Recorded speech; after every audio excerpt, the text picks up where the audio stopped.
اب مجھے بتائیے اہل حدیث کا شاید ہی کوئی پلیٹ فارم ہو جس پر یہ حدیث ترمذی کی بیان نہ ہوتی ہو کہ جب حضرت عمر نے حج تمتع پر پابندی لگا دی تھی تو عبداللہ بن عمر نے کہا کہ میرے باپ پہ شریعت تو نازل نہیں ہوئی ہے. تو معاذ اللہ اس کا کیا مطلب ہے کہ ہم حضرت عمر کی توہین کر رہے ہوتے ہیں؟ نہیں.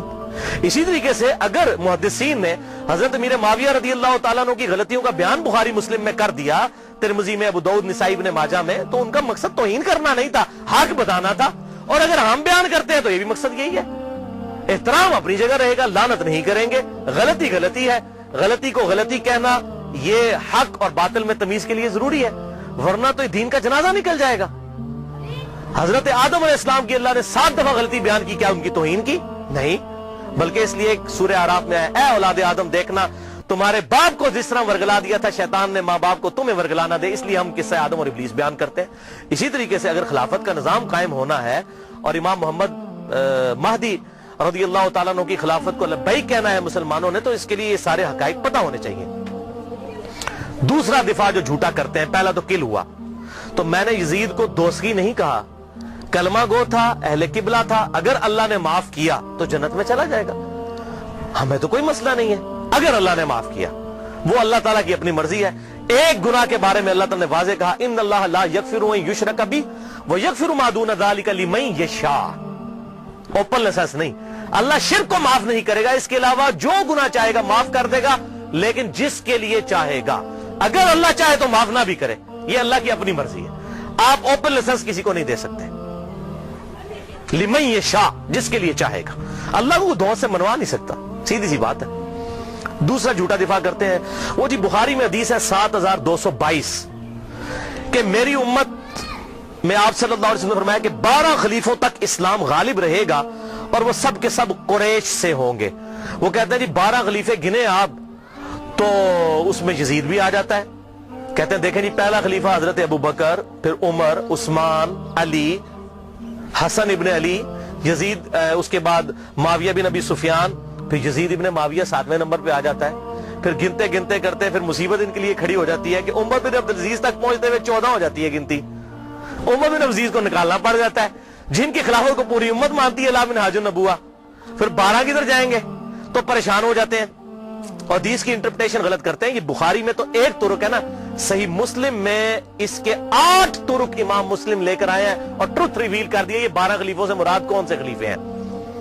صحیح مسلم میں انٹرنیشنل نمبر کے مطابق 4705 سے لے کر 4712 تک. قربان جاؤں امام مسلم کے 8 طرق لکھے تاکہ یہ 12 خلیفوں والی, یہ جو اہل تشیع جو ہے 12 امام والا مسئلہ اسے نکالتے ہیں, یہ 12 خلیفوں, بھائی 12 امام والا بھی چکر کوئی نہیں ہے, وہ خلیفے بھی یہ والے نہیں ہیں. ان خلیفوں سے مراد کون ہے وہ سن لیں. صحیح مسلم انٹرنیشنل نمبر کے مطابق 4711. آپ صلی اللہ علیہ وسلم نے فرمایا یہ دین قیامت تک قائم رہے گا اور ان پر 12 خلیفے ہوں گے. قیامت تک 12 خلیفے ہوں گے. وہ پہلے میرے دور میں 12 پورے نہیں ہو جانے, قیامت تک دین رہے گا قائم اور ان پر 12 خلیفے آئیں گے اور وہ سب قریش سے ہوں گے. یعنی ایسے 12 خلیفے ہوں گے جن کی پٹ حکومت جو ہے علی منہاج النبوہ ہوگی, وہ 12 خلیفے ہوں گے اور قیامت تک پوری ہونی ہے گنتی. اچھا, ان میں سے 7 تو کنفرم ہے جس پہ اہل سنت اور اہل تشیع کا اجماع ہے. ایون امام ابن تیمیہ جیسی شخصیت بھی منہاج السنہ میں لکھتے ہیں کہ ہم نہ تو حضرت امیر معاویہ رضی اللہ تعالیٰ عنہ کو خلیفہ راشد مانتے ہیں, نہ ان کے بیٹے کو. یہ اسلام کے بادشاہ تھے, خلیفہ نہیں تھے. خلافت راشدہ وہ کہتے ہیں ہمارے خلیفہ 5 ہیں, ابو بکر, عمر, عثمان, علی اور حسن ابن علی. یہ امام ابن تیمیہ لکھ رہے ہیں. اور یہ یاد رکھیے گا حسن ابن علی کو حضرت علی نے نہیں نامزد کیا. سنن طبرانی میں بڑی ڈیٹیل حدیث موجود ہے. جب ان کی وفات کا وقت قریب آیا, زخم لگنے کے بعد بھی 1 ہفتہ زندہ رہے, انہوں نے کہا میں اپنا خلیفہ کسی کو نامزد نہیں کروں گا. رسول اللہ نے اپنا خلیفہ کسی کو نامزد نہیں کیا تھا, میں بھی نہیں کروں گا, تم خود چنو گے. یہ تو ابن عباس اور باقی صحابہ نے مل کر حضرت حسن کو خلیفہ چنا تھا. لہذا یہ بات یاد رکھیے گا, حضرت حسن ابن علی کو حضرت علی نے اپنا جانشین نہیں بنایا. وہ کیسے بنا سکتے تھے؟ حضور کی تربیت یافتہ تھے الحمدللہ. اور یہ بات میں نے اہل سنت اہل تشیع دونوں علماء سے کنفرم کی ہے. اہل تشیع کے ہاں بھی کوئی روایت نہیں ہے کہ حضرت حسن ابن علی کو حضرت علی نے اپنے بعد خلیفہ نامزد کیا ہو, اور ان کے ہاں بھی یہی بات ملتی ہے جو طبرانی کے اندر موجود ہے. میں امت کے اوپر چھوڑتا ہوں, امت خود سلیکٹ کرے گی اپنا خلیفہ. تلوار کی دھونس پہ نہیں ہو سکتا, میرے ریگارڈ کی وجہ سے نہیں ہو سکتا. بہرحال ان کو تو حضور نے خود ہی کہہ دیا میرا بیٹا سید ہے، یہ صحیح بخاری کے اندر، اس میرے بیٹے حسن کی وجہ سے مسلمانوں کے دو گروہوں میں صلح ہو جائے گی. ان کو تو حضور خود سید اور سردار کہہ گئے اور کہا اس کی وجہ سے صلح ہوگی، یہ قربانی کرے گا. اور وہی ہوا بعد میں حضرت علی کی شہادت کے 6 مہینے کے بعد. اور اسی کو امام ابن تیمیہ نے لکھا کہ حضور صلی اللہ علیہ وسلم نے فرمایا تھا خلافت 30 سال تک رہے گی. وہ 30 سال ربیع الاول 41 ہجری میں پورے ہوئے جب حسن ابن علی نے خلافت امیر معاویہ کے حوالے کی. اور اس کی ریزن کیا تھی، صلح حسن کیوں ہوئی، وہ میرا مسئلہ نمبر 101 دیکھ لیں، آپ کو حقائق کھل کر سامنے آ جائیں گے کہ یہ حضرت حسن ابن علی نے کیوں کام کیا، تاکہ حق لوگوں کے سامنے واضح ہو جائے. 20 سال کا دور دیکھیں پھر پتہ چل جائے گا اصل مسئلہ کیا تھا. اور حضرت حسین کی قربانی رائے گاں جاتی اگر حضرت حسن صلح کر کے حضرت امیر معاویہ رضی اللہ تعالیٰ کی انٹینشنز کو لوگوں کے سامنے نہ کرتے. یہ بات یاد رکھیے گا، یہ میں نے اس لیکچر میں بتایا. بہرحال تو امام نے تیمیہ نے بھی کہا کہ یہ خلیفہ جو ہے یہ 5 متفق علیہ، تو ٹوٹل 7 پہ آج تک امت متفق ہے، اہل سنت اور اہل تشیع. پہلے خلیفہ ابو بکر، دوسرے عمر، تیسرے عثمان، چوتھے علی، 5ویں حسن ابن علی، 5 ہو گئے جی. اور چھٹے خلیفہ عمر بن عبد العزیز. یہ 6 ہیں علی منہاج النبوہ. اور 12ویں خلیفہ امام محمد مہدی، جن کے بارے میں اہل سنت اور اہل تشیع کے ہاں کامن احادیث موجود ہیں. سنن نبی داؤد میں پورا چیپٹر ہے، مسند امام احمد کے اندر پورا چیپٹر موجود ہے کہ اس وقت تک قیامت قائم نہیں ہوگی جب تک کہ میری بیٹی فاطمہ کی اولاد میں سے میرے ہی نام پر محمد بن عبداللہ، جس کے باپ کا نام میرے باپ کے نام پر ہوگا، جس کی ماں کا نام میرے ماں کے نام پر ہوگا، جب تک وہ شخص نہ پیدا ہو جائے جو پوری دنیا کو انصاف سے بھر دے گا، اس وقت تک قیامت قائم نہیں ہوگی. کیونکہ اللہ تعالیٰ کا وعدہ ہے هو الذی ارسل رسولہ بالہدی ودین الحق لیظہرہ علی الدین کلہ ولو کرہ الکافرون ولو کرہ المشرکون. وہی اللہ ہے جس نے اپنے محبوب صلی اللہ علیہ وسلم کو دین حق، الہدا یعنی قرآن اور دین حق کے ساتھ مبعوث کیا تاکہ سارے ادیان پر غالب کر دے. اور یہ غلبہ قرب قیامت میں امام محمد مہدی کے ذریعے ہونا ہے. حضور کی بشارتیں موجود ہیں، وہ ہوں گے 12ویں خلیفہ. تو 7 کنفرم ہے، اس دوران وقتاً فوقتاً اچھے خلیفہ آئیں گے. تو یہ قیامت تک کا ذکر ہے. لہٰذا اس حوالے سے جو لوگ ڈیفینڈ کرنے کی کوشش کرتے ہیں، کبھی حضرت معاویہ کو بیچ میں شامل کرتے ہیں، ایسا معاملہ ہے نہیں ہے. خود سارے اہل سنت لکھتے گئے کہ حضرت امیر معاویہ رضی اللہ تعالیٰ عنہ اسلام کے خلیفہ راشد نہیں ہیں، بلکہ خلافت راشدہ ابو بکر، عمر، عثمان و علی اور حسن ابن علی، وہ 30 سال مکمل ہوئے. وہ انشاءاللہ آگے حدیث آ بھی جائے گی. اور یہ ساری بحث شیخ البانی رحمہ اللہ نے سلسلہ احادیث صحیحہ میں انٹرنیشنل نمبر کے مطابق 459 نمبر حدیث کے تحت بھی کی ہے. اب تیسرا اور آخری جھوٹا دفاع جو آج کل مارکیٹ میں آیا ہے تازہ، اور یہ آخری ان کے پاس حربہ تھا، میں نے کہا اس کو بھی میں انشاءاللہ کلیئر کر دوں. وہ حدیث پیش کرتے ہیں المعجم الکبیر طبرانی سے، جلد 11 صفحہ 88، انٹرنیشنل نمبر کے مطابق 11138. سلسلہ احادیث صحیحہ میں شیخ البانی 3270 نمبر حدیث یہ لے کر آئے، اور 459 نمبر حدیث کے تحت بھی یہ ساری بحث کی. اور اسی کو بنیاد بنا کر کچھ لوگوں نے میرے پمفلٹ کا جواب دینے کی کوشش کی، حالانکہ یہ 50 حدیثوں میں سے ایک حدیث کو بھی ایڈریس نہیں کیا. سوال گندم، جواب چنا، اور اس کو لے کر، اور وہ جب 50 حدیثوں کی بات کرتے ہیں کہتے ہیں جی ہمارے پاس ان حدیثوں کے جواب نہیں ہے، اللہ کے سپرد معاملہ. تو اللہ کے سپرد ہے تو آپ جگہ جگہ کیوں یزید کو جنت کی بشارتیں جھوٹی دیتے جا رہے ہیں؟ ہمیں کہتے ہیں آپ نے کیوں چھیڑا. میں آپ کو قسم اٹھا کے کہتا ہوں جب تک ڈاکٹر ذاکر نائک نے یہ مسئلہ نہیں اٹھایا تھا، مجھے تو اس مسئلے کی کوئی تحقیق بھی نہیں تھی، میں نے بعد میں تحقیق کی. مسئلہ انہوں نے اٹھایا، ہم تو جواب دے رہے ہیں. جوتیاں ہمارے سر پہ مارتے ہیں، رونے پہ بھی بوندی ڈالتے ہیں کہ یہ مسئلے کیوں اٹھاتے ہیں. مسئلے تو آپ نے اٹھایا، اگر نہ آپ اٹھاتے اور امت کے اجماع کو نہ توڑنے کی کوشش کرتے ہم کبھی بھی جواب نہ دیتے. تو یہ طبرانی کا میں نے حوالہ دیا، اور اس سے حدیث پیش کرتے ہیں کہ آپ صلی اللہ علیہ وسلم نے فرمایا، یہ بڑی کھینچ تان کے حسن درجے تک انہوں نے پہنچائی ہے. میں ابھی اس کی تحقیق کروں گا کہ یہ حسن درجے میں پہنچتی بھی ہے کہ نہیں. چلے میں اس کو for the sake of argument تسلیم بھی کر دیتا ہوں، کیونکہ اس میں ابن شہاب آتا ہے اور وہ مدلس ہے، ان سے روایت کر رہا ہے. اب یہ ابن شہاب اگر زوری ہے تو پکا مدلس ہے اور یہ روایت ضعیف ہے. اگر کوئی اور ہے پھر اس کو بھی چیک کرنا ہوگا. یہ تدریس بہرحال میں for the sake of argument اس روایت کو صحیح مان لیتا ہوں کہ آپ صلی اللہ علیہ وسلم نے فرمایا کہ امت کے پہلے حصے میں نبوت اور رحمت ہوگی، پھر خلافت اور رحمت ہوگی، پھر بادشاہت اور رحمت ہوگی، پھر امارت اور رحمت ہوگی. پھر تم امارت کے لیے ایسے لڑو گے جیسے گدھے آپس میں لڑتے ہیں. اس وقت تم پر جہاد فرض ہوگا، اور بہترین جہاد یہ ہوگا کہ مسلمان حکومت کی سرحد کے اوپر جا کر کافروں کے خلاف جہاد کیا جائے، مسلمانوں کو قتل نہ کرے آپ. یہ حدیث وہ پیش کرتے ہیں. تو بھائی پہلے اس حدیث کو خود پڑھ لیں. آپ صلی اللہ علیہ وسلم نے کیا فرمایا؟ نبوت اور رحمت، پھر خلافت اور رحمت، پھر ملوکیت اور رحمت، اس کو خلافت نہیں کہا، ملوکیت کہا، بادشاہت. تو یہ کہتے ہیں یہ جو ملوکیت اور رحمت ہے نا، اس سے مراد حضرت میر معاویہ رضی اللہ تعالیٰ عنہ ہے. اور امارت اور رحمت اس کو انہوں نے پھر بتایا نہیں کہ پھر اس سے مراد کون ہے. اتنی شرم آئی کہ یزید ابن معاویہ کو نہیں کہنا چاہیے، اس کو سکپ ہی کر گئے اس کے اندر. یہ غلام مصطفیٰ ظہیر صاحب ہمارے جیلم کے عالم ہیں، بہت بڑے، میں ان کی عزت بھی کرتا ہوں، محقق آدمی ہے، لیکن جب بندہ ایک ہٹ درمی پر اتر آئے، کوئی بڑا بندہ بھی، تو غلطی اس کی پوائنٹ آؤٹ کرنی چاہیے. السنہ رسالہ نومبر 2012 سے اپریل 2013 تک کے دوران، شمارہ نمبر 49 سے 54 تک، بلکہ انہوں نے میرا نام بھی ڈھکے چھپے الفاظ میں کلیئر کٹ نام لکھ دیا اور یہ اس طرح کرنے کی کوشش کی، وہ کسی بات کا جواب نہیں دیا. تو اس میں انہوں نے امارت اور رحمت اس کو سکپ بھی کر گئے، اس کی تشریح کو. ان کو پتا تھا یزید کا بھی نام لینا پڑنا ہے، مامے دے پتر دا، نہیں لیا. تو وہ کہتے ہیں جی دیکھیں جی یہ بادشاہت اور رحمت ہے، تو یہ حضرت میر معاویہ رضی اللہ تعالیٰ کی حکومت جو ہے یہ رحمت تھی امت کے لیے. اچھا جی ٹھیک ہے، خلافت اور رحمت نہیں کہا، ملوکیت اور رحمت. بالکل رحمت تھی. کیوں؟ ان کے بعد ان سے ورس دور آیا. آنے والے ادوار سے کمپیر کریں، واقعی مسلمانوں کے لیے رحمت تھی. یزید کے بعد اس سے ظالم لوگ آئے. میں نے بتایا حجاج ابن یوسف بعد میں آیا، جس نے خانہ کعبہ کو توڑ دیا اور عبداللہ ابن زبیر کو قتل کر کے ان کی لاش بھی لٹکا دی. صحیح مسلم کے ریفرنس سے میں نے بتایا. جیسے ہم یہاں بھی پاکستان میں کیا ہوتا ہے، ایک گندی حکومت آتی ہے، لوگ فل اس کو برا کہتے ہیں. جب اس کے بعد اس سے اگلی ورس حکومت آتی، کہتے ہیں یار اس طرح مشرف کا دور چنگا سی. ابھی لوگ کہنا شروع ہو گئے یار زرداری کا دور بہتر تھا. ٹھیک ہے جی، بجلی اتنی مہنگی تو نہیں تھی. تو اس کا کیا مطلب، جب زرداری کا دور تھا تو بہت بہتر تھا، جب مشرف کا اپنا دور تھا تو بہتر تھا. کمپیریٹیولی بات کی جاتی ہے. اب میں آپ کو سلف کا فہم اس حدیث کے اوپر بتا دیتا ہوں کہ اس سے مراد یہ ہے کہ کنٹینیوسلی اسلام کے اندر زوال آتا جائے گا اسلامی حکومتوں کے اندر. لہذا اس کو اگر خلافت راشدہ سے کمپیئر کرے تو وہ کاٹ کھانے والی ملوکیت تھی، اور اگر آنے والے دور سے کمپیئر کرے تو رحمت تھی. اب یہ میں اپنی طرف سے بات نہیں کر رہا ہوں، یہ میں آپ کو ایک صحابی کا فتویٰ بتانے لگا ہوں.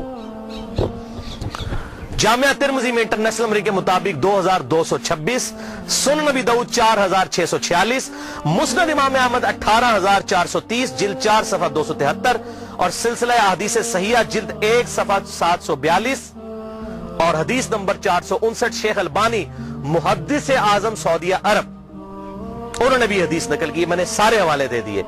حضرت سیدنا سفینہ رضی اللہ تعالیٰ عنہ اور حضرت نعمان ابن بشیر رضی اللہ تعالیٰ عنہ سے روایت ہے کہ آپ صلی اللہ علیہ وسلم نے فرمایا خلافت علی منہاج النبوہ میری وفات کے بعد 30 سال تک رہے گی. اس کے بعد کاٹ کھانے والی ملوکیت کا دور شروع ہو جائے گا 30 سال کے فوراً بعد، یعنی صلح حسن کے بعد. اس کے بعد جابر حکمرانوں کا دور آئے گا، اور پھر قیامت سے پہلے ایک دفعہ دوبارہ خلافت علی منہاج النبوہ قائم ہوگی، یعنی وہ خلافت ہوگی سیدنا امام محمد مہدی کی. یہ آپ صلی اللہ علیہ وسلم نے 4 ادوار گنوائے اپنے بعد. پہلا دور کون سا؟ خلافت راشدہ، ابو بکر، عمر، عثمان، علی، حسن ابن علی. دوسرا کاٹ کھانے والی ملوکیت جو حضرت میر معاویہ رضی اللہ تعالیٰ عنہ کے دور سے شروع ہو کر 1000 سال تک بنو عباس اور بنو امیہ کی حکومت رہی. باپ مرتا تھا بیٹے کو خلیفہ بناتا تھا، 4 بیٹوں کو اپنے بعد خلیفہ بنا دیتے تھے. اب بخاری مسلم اٹھا کے دیکھ لیں کس طریقے سے انہوں نے بندر بانٹ کی ہے. آج کے حکمرانوں نے بھی وہ کام نہیں کیا. اس لیے میں کہتا ہوں اس ملوکیت سے آج کی جمہوریت کروڑ گنا بہتر ہے. کم از کم پبلک سے تو پوچھا جاتا ہے، وہ تو تلوار کی زور پر مسلط ہو جاتے تھے. تیسرا دور کہا جابر حکمرانوں کا.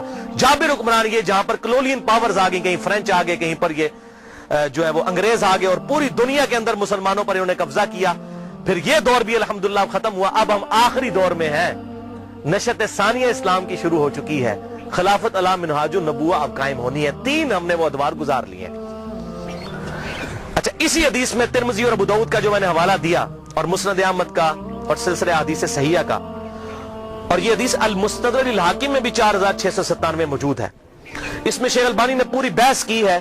ترمذی اور ابو داؤد میں آگے الفاظ چلتے ہیں کہ حضرت سفینہ نے کہا کہ بیٹا گن اب خلافت راشدہ کتنی ہے، ہو سکتا ہے بعد میں کوئی ناسبی مانے ہی نہ. تو انہوں نے کہا اس حدیث میں موجود ہے بیٹا گن، ابو بکر کے 2 سال، عمر کے 10 سال، عثمان کے 12 سال، اور علی کے 6 سال. تو شاگرد نے کہا کہ حضرت میر معاویہ رضی اللہ عنہ کی پارٹی جو اس وقت حکمران ہے، بنو زرقا، بنو امیہ. زرقا کہتے ہیں نیلی آنکھوں والے، یہ نیلی آنکھوں والے تھے، خطرناک لوگ، بنو زرقا. یہ تو کہتے ہیں کہ علی علیہ السلام خلیفہ ہی نہیں ہے. یہاں پر امام ابو داؤد نے علی علیہ السلام لکھا. ابو داؤد 4646. حضرت سفینہ کو اتنا غصہ آیا, ترمذی کے الفاظ ہیں 2226, انہوں نے کہا بنو امیہ کی پیٹھ سے یہ جھوٹ نکلا ہے جہاں سے یہ ہوا خارج کرتے ہیں. یہ کہتے ہیں علی خلیفہ نہیں ہے. حق تو یہ ہے کہ ان کی حکومت شریر ترین بادشاہت ہے اس روئے ارض پہ. کیوں؟ انہوں نے خلافت راشدہ کا زمانہ دیکھا تھا. جب اس سے کمپیئر کرتے تھے تو کہتے تھے یہ تو کاٹ کھانے والی ملوکیت اور یہ بدترین بادشاہت ہے. ہاں جب آنے والا دور سے کرے تو وہ رحمت ہے, کیونکہ آنے والا دور اس سے بھی ورس تھا. لہٰذا یہ میں نے الحمدللہ سلف کا فہم اس حوالے سے بالکل کلیئر کر دیا.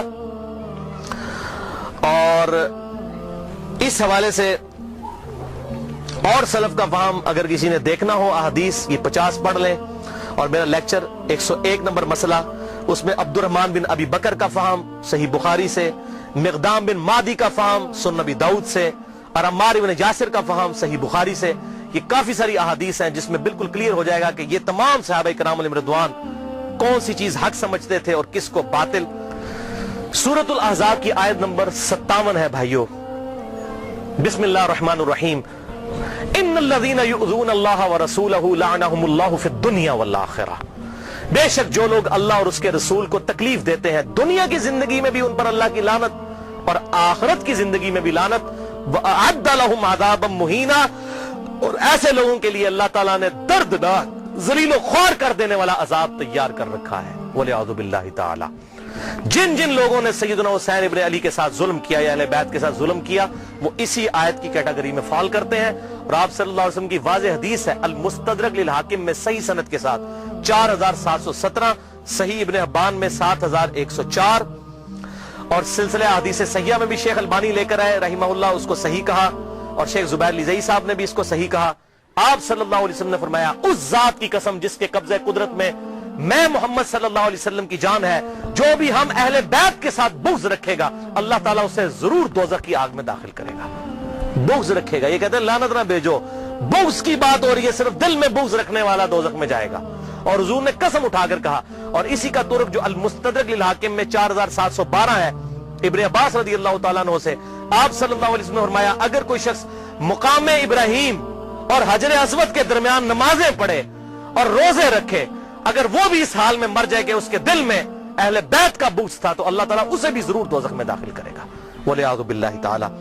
میں اپنی گفتگو کا اینڈ بخاری اور مسلم کے بنیادی راوی امام ابو حنیفہ رحمت اللہ علیہ کے دادا استاد ابراہیم نخعی تابعی المتوفى 96 ہجری کے اس قول پر کرتا ہوں جو صحیح سند کے ساتھ المعجم الکبیر طبرانی میں انٹرنیشنل نمبر کے مطابق 2829 نمبر ہے, جلد 3 صفحہ 112 پر ابراہیم نخعی رحمہ اللہ فرماتے ہیں, کنکلوڈنگ بات ہے, اگر بالفرض میں ان لوگوں میں شامل ہوتا کہ جنہوں نے حسین ابن علی کو قتل کیا تھا, اور قیامت والے دن اللہ تعالیٰ مجھے معاف بھی کر دیتا اور میں جنت میں بھی داخل ہو جاتا, تب بھی میں جنت میں حضور کو اپنی شکل نہ دکھا سکتا کہ حضور کہیں مجھ سے پوچھ ہی نہ لے کہ تو دنیا میں میرے حسین کے قاتلوں میں شامل تھا.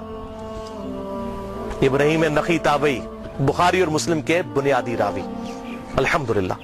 تو یہ ہمارے سلف کا فہم تھا. اس حوالے سے اللہ تعالیٰ سے دعا ہے جو حق بات میں نے کہی اللہ تعالیٰ ہمارے دلوں میں راسخ فرمائے. اگر جس بات میں میرے منہ سے کوئی غلط بات نکل گئی تو اللہ تعالیٰ ہمارے دلوں سے معاف کر دے, ہمیں کتاب و سنت کی تعلیمات پر عمل کر کے دوسرے بھائیوں تک پہنچانے کی توفیق عطا فرمائے. بھائیو یہاں پر میں آخر میں ایک اعلان کر دوں اس حوالے سے دوبارہ سے کہ میرے ریسرچ پیپر ضرور پڑھیں, PDF کاپی مجھ سے منگوا لیں. mirza_95@yahoo.com میرا ای میل ایڈریس ہے. یہ PDF کاپی اور آپ کو یہاں پر ہم سینکڑوں کی تعداد میں ہمارے پاس موجود ہیں. یہ ریسرچ پیپر آپ کو فری مل بھی جائیں گے ابھی لیکچر کے اینڈ پہ. اور دوسرا میرے یہ جو 10 لیکچر آج کو ملا کر یہ لیکچرز جو ہے تلک عشرۃ کاملہ 10 مکمل ہو چکے ہیں فکر حسین کے حوالے سے رضی اللہ عنہ. اللہ تعالیٰ سے دعا ہے کہ ہمیں اس فکر کو پھیلانے کی توفیق عطا فرمائے. سبحانک اللہم و بحمدک اشہد ان لا الہ الا انت استغفرک و اتوب الیک وما علینا الا البلاغ المبین.